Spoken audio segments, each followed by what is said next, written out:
Hey bobblehead, muyskerm here, and welcome to a Q&A video. I have never done one of these.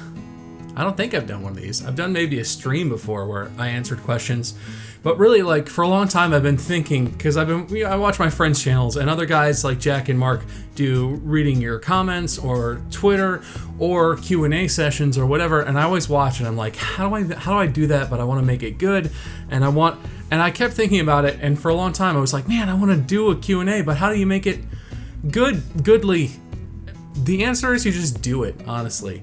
At least that's what I've decided to go with. There's not going to be a crazy format to this. It's not going to be official. I might miss your question because I just went on Twitter and asked you guys to ask me questions, but I just want to interact with you in another way aside from just reading your comments and replying and putting out videos. So this is a way for, hopefully it's going to be regular. It's not going to be like every week on a certain day, but when I have time and when I tweet about it, I'll record Q&A videos and I'll talk to you guys and I'll answer your questions. And maybe I'll come up with themes in the future. I don't know, maybe it'll be like, ask me about college, or ask me about, I don't know, there's not a lot of stuff that I know a lot about, so maybe there won't be themes. Maybe it'll just be like, ask me simple questions that I can answer with a yes or a no.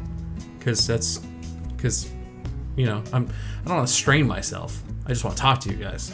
But it's actually really cool because I tweeted about an hour ago, like, I'm going to record a Q&A, tweet me some questions. And the very first one from @DaisyJackaboy asked me, who is my idol? And that's a tough one because there's lots of different idols at different phases of your life.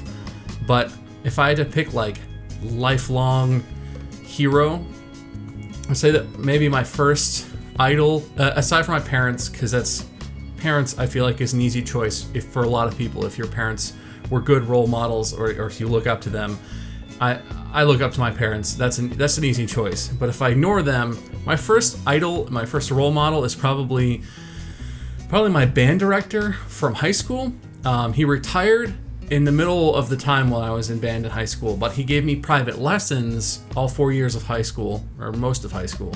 And he was just very old school. He showed up on time. His word was his bond. He always did what he said he was going to do. And he was just like a good, solid guy. He was also very brilliant. He was a good band director and teacher. He taught us lots of important lessons and was good at that. But he was so consistent and so understanding. If you had a problem, if you had some sort of personal problem, or if you had a problem with something in band, stuff happens in high school, he would sit down with you, he would let you talk, and he would tell you without any crap, without lying to you or placating you. He would tell you, this is how it is, I'm gonna help you if I can. If I can't help you, if there's nothing to be done about this, I'm sorry. And he always followed through. He was just such an upright guy, and I always admired him. Even when I didn't think about it, when I was, working with him in high school and he was my teacher, I always had this thing gosh, Dr. Keller is so...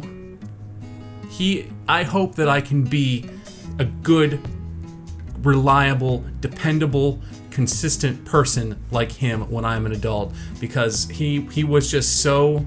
He was such a good teacher and such a good person on so many levels. This is going to be like a 5-hour-long video if I answer all the questions like this. But I really like that question because I think if you reflect on your life and you think about people that have impacted you, you don't spend a lot of time doing that day to day, But there, hopefully for you guys, and definitely for me, there have been people in my life that had a huge impact on what my values are now, what I see as important, what I want to change about myself, to improve about myself. I aspire after these other people. And if you don't stop and think about it, you might never realize, why am I like this? Why is this so important to me? Or why does this frustrate me so much about myself? So I think that's a really excellent question. Thank you very much, Daisy Jackaboy. @CamNeuters asks, what editing software I use? And I use Adobe Creative Suite. Nothing too crazy or outrageous about that. I think a lot of people use Adobe. I use Premiere Pro for editing videos. I use Audition for recording and editing audio stuff. I use Photoshop for making my crappy thumbnails, which, by the way, the thumbnails that are on my channel in the last 3 weeks, like month-ish. I'm not making those anymore. Thankfully, someone is doing that for me. That's why the quality of thumbnails has sort of increased. And all I have to do now is make sure that it has the right number on the thumbnail for the episode number, and then done, because I'm awful at Photoshop. But yeah, I use Adobe products. No endorsement. I just use those. At Lacey Thompson 69 asks, why does everyone bully Wade? This is an interesting question because the first way I'll answer it is, why do Mark and I and people that record with Wade bully Wade? Is that's sort of the group dynamic.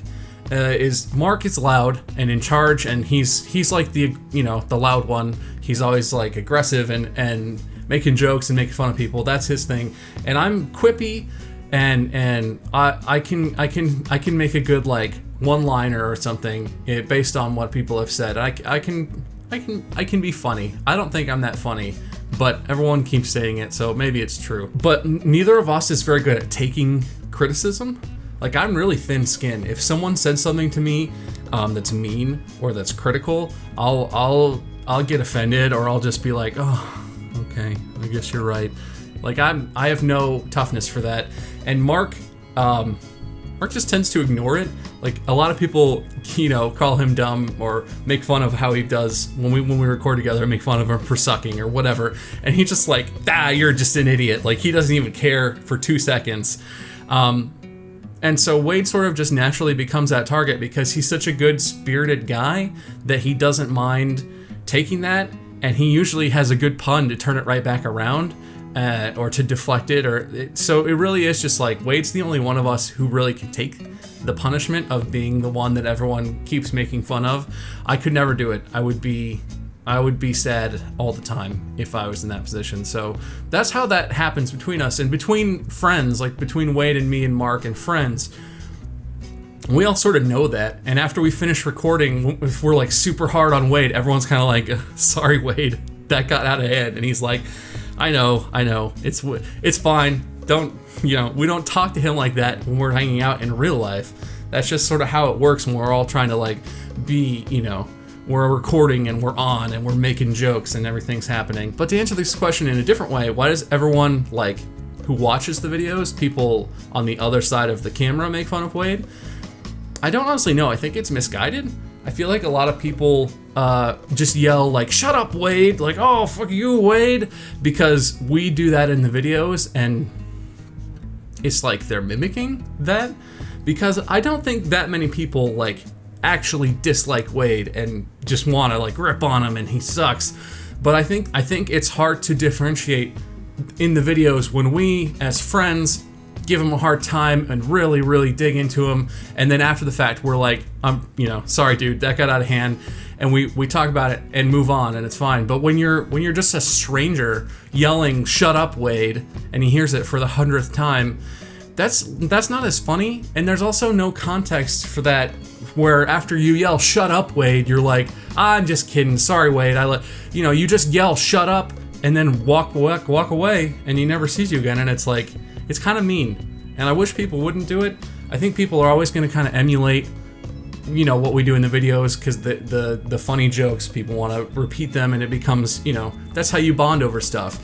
I memorize quotes from TV shows that I like constantly. That's just how life is. But it's okay to mimic, but don't be mean. I wish people would be mean, because I think when strangers do that, it is a little bit mean to Wade, and I don't think there's a healthy like balancing out of that. I think it's like strangers, fans are just mean to Wade and then move on, and Wade's just kind of left like with people being dicks to him for no reason. At Toby Diedrich asks, when you were little, did you ever think you would make it big? Honestly, kind of. When I was like really young, well, not really young, until around high school, I really wanted to play football. I was in a football starting in like 6th grade, like as young as you could play when I was a kid, at least in my area. I started playing football, and I played all the way until high school. In high school, I hurt my shoulder, and I started to not really get along with the other players, because I'm not really that kind of jockish. I don't know. The guys on the team, they're not bad guys, but they were not my kind of people. They were not particularly nice to me, and I didn't enjoy hanging out with them. And when I got hurt, I was just like, you know what? This football is not for me. But for a long time, I thought like, I'm going to play college football, and then I'm going to do really good. I want to play on a big team, and I want to get recruited, and I want to play in the NFL for a few years and get, make some money. And that's not necessarily being famous, because I was going to play like an offensive line or something. I would never have been in the news. But for a while, I thought that was going to be my life. And then after I switched and I started taking music seriously and I went to music school, I never really thought I'd be famous. I definitely never thought I'd be famous on YouTube.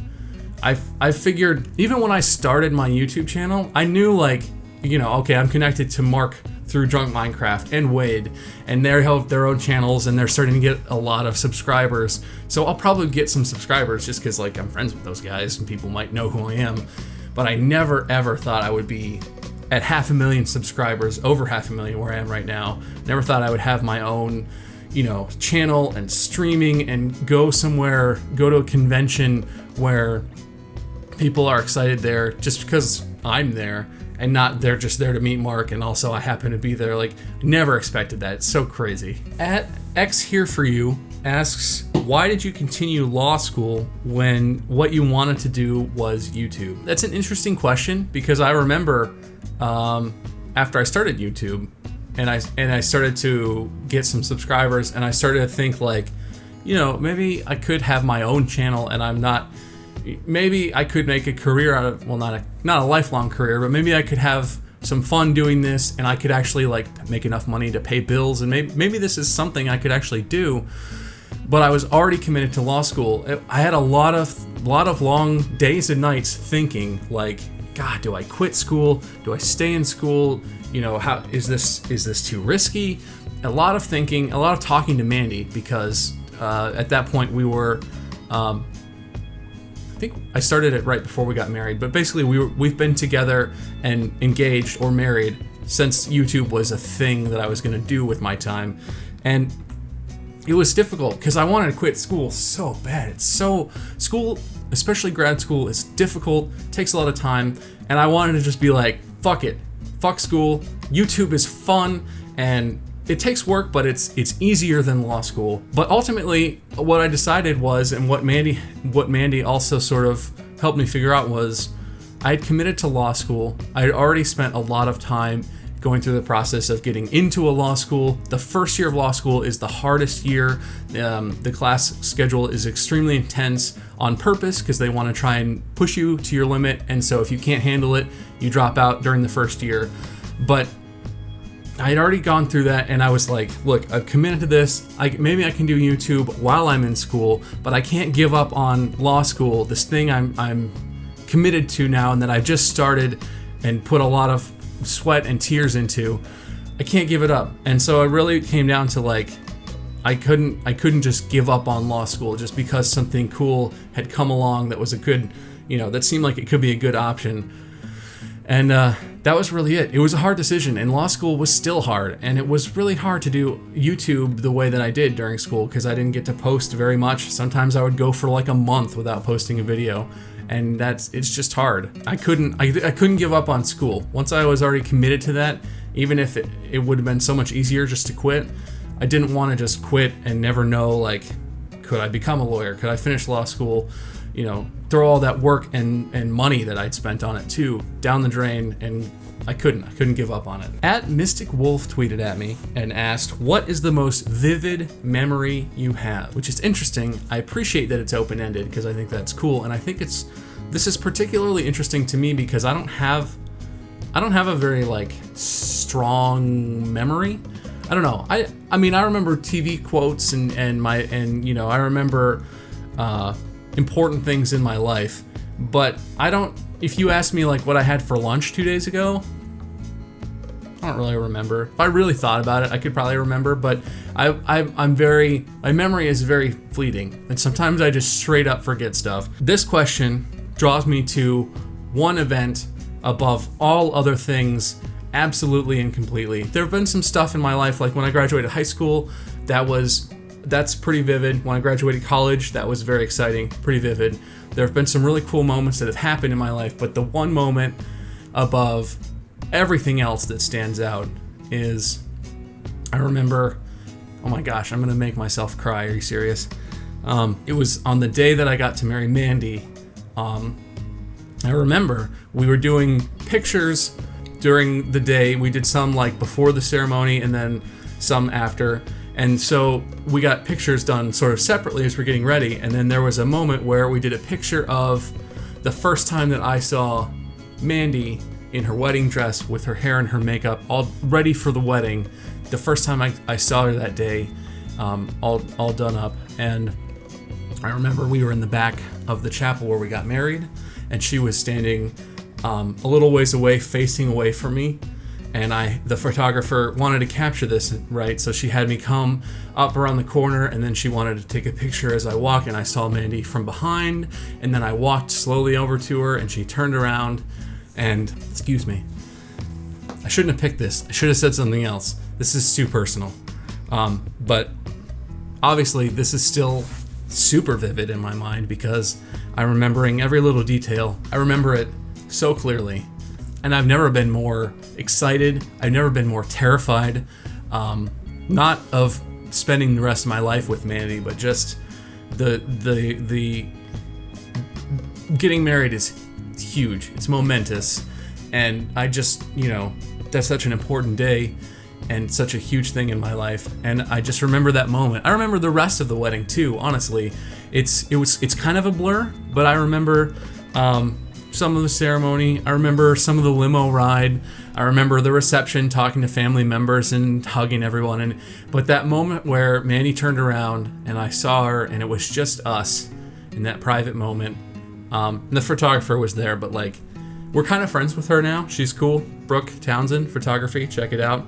I remember it so vividly, and I don't think I'll ever forget, because that was the first time I saw her on that day, and that whole day is just like this huge monument in my life of, one, possibly my greatest achievement, tricking someone awesome as Mandy into marrying me, but also just, Mandy and I were together for a while before that, and we lived together, and we were basically already like married and paying for stuff together. But that day when we got married, from that point on, it was this huge symbolic change in how my life was going to be and who I was, because it wasn't just me anymore. Even though I was with Mandy, when we were married, you really do at least for me anyway, it gave me this huge rush of feelings like we're intertwined forever. It changed the very nature of who I am. And that day, in that moment, I'll never forget it. So that's really emotional, and made myself choke up. That's a good first Q&A, I think. I think I'm going to end it right there. That maybe was not as long as you had hoped it would be, but also I think these are going to be more frequent. So I'm hoping that I'll do some number of questions, not too many, once a week or once every week and a half, and this will become a regular thing. I really like a lot of the questions you guys sent. I wish I could just sit and answer all of them. Maybe these will get longer if I decide that I want to just answer all of your questions and go for it. But that'll be it for this one. Thank you guys so much for liking, commenting, subscribing. Thank you for watching. Thank you for everything. As always, this has been muyskerm, and I'll see you in the next one.